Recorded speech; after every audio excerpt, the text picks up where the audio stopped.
প্রথমবারের মতো blog video বানাচ্ছি, তাই ভিডিওতে ছোটোখাটো মিস্টেক থাকলে থাকতেও পারে। তো রিসেন্টলি আমরা বাসা চেঞ্জ করেছি, তাই বাসার জিনিসপত্র সুন্দরভাবে ক্লিন করে আবার বাসাতে নতুন কিছু জিনিসপত্র অ্যাড করতে হবে। তো যার মধ্যে একটা ইম্পর্টেন্ট হচ্ছে পর্দা আর বেডশিট।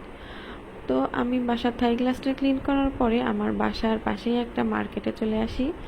তো পর্দা পছন্দ করার জন্য এখানে অনেক ধরনের পর্দা আছে, বিভিন্ন রকম ডিজাইনের, বিভিন্ন রকম প্রাইজের। এখান থেকে আমি আমার বাসার একটা রুমের জন্য পর্দা আর বেডশিট অর্ডার দিয়ে আসি। তো পর্দাটা আনার পরে বাসায় সেট করছিলাম। বিভিন্ন রকম প্রাইজের পর্দা ওখানে ছিল।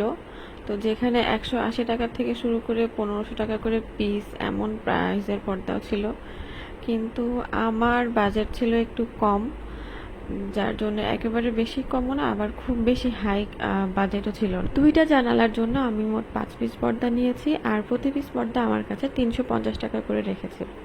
তো পর্দাটা সেট করে নেওয়ার পরে আমি এখন বেডশিটটা একটু রেডি করতে হবে। বেডশিটের দুই সাইডে যে বর্ডার থাকে, সেই বর্ডারটা একটু সেলাই করে নিলে ভালো হয়।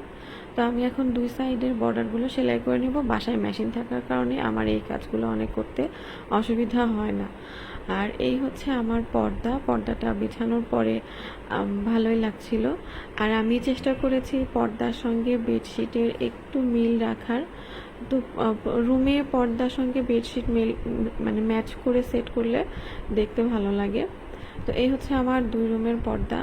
তো এইগুলো ক্লিন করার পরে, সেট করার পরে, আমার ওই রুমটাতে একটা ওয়ার্ড্রোব ছিল, আর ওয়ার্ড্রোবের উপরে মানে হাবিজাবি রাখা ছিল। যে কোনো জায়গাতেই ফার্নিচারের উপরের অংশগুলো যতটা ফাঁকা থাকে ততটাই দেখতে ভালো লাগে।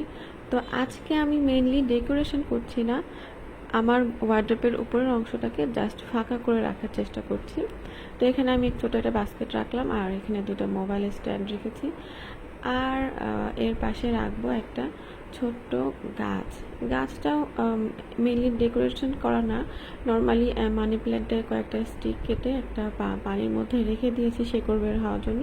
এটা শেকড় বের হলে তারপরে টবের ভিতরে সেট করব। টবের উপরের অংশটা ক্লিন করার পরে এখন আপনাদেরকে আমি নতুন কিছু জিনিস দেখাবো। তো সেটা হচ্ছে, আমি পুরান ঢাকায় থাকি, আর পুরান ঢাকায় অলিতে গলিতে অনেকখানি ভ্যানে করে সিরামিক্সের জিনিসপত্র বিক্রি করে। তো যেগুলো দেখতে অনেক সুন্দর হয় আর একটু আনকমন হয়, দেখলে কিনতে ইচ্ছা করে। এই কাচের জিনিসপত্রগুলো আমি বেশ কিছুদিন আগেই কিনে রেখেছিলাম, কিন্তু নতুন বাসা সেট করলে বের করবো, সেজন্য বের করা হয়নি। তো এখানে আমি একটা নিয়েছি কাচের বাটি। এই বাটিগুলো এখন খুবই ট্রেন্ডি, সবখানে দেখা যায়। তো আমার কেনা হয়েছিল না, কিন্তু কিনে ফেললাম। আর আরেকটা নিয়েছি এখানে ছোট, আরেকটা সেটা একটা ছোট বাটি, ভর্তা বা বিভিন্ন রকম ভাজি টাইপের খাবার দাবার সার্ভ করার জন্য। আর এখানে আমি 2টা স্ট্রবেরি শেপের হাফ প্লেটের মতো নিয়েছি। হাফ প্লেটগুলো খুবই বড় এবং সাইডে বর্ডার থাকার কারণে ইউজ করে খুবই ইউজফুল। আর এখানে আমি একটা পোলাও ডিশের মতো পোলাও ডিশ নিয়েছি, আর তার সঙ্গে ম্যাচিং করে একটা প্লেট নিয়েছি। তো এই ছিল কিছু কাঁচের জিনিসপত্র। আর এখানকার কাঁচের জিনিসপত্রগুলো খুব বেশি প্রাইসও না, একদম রিজনেবল।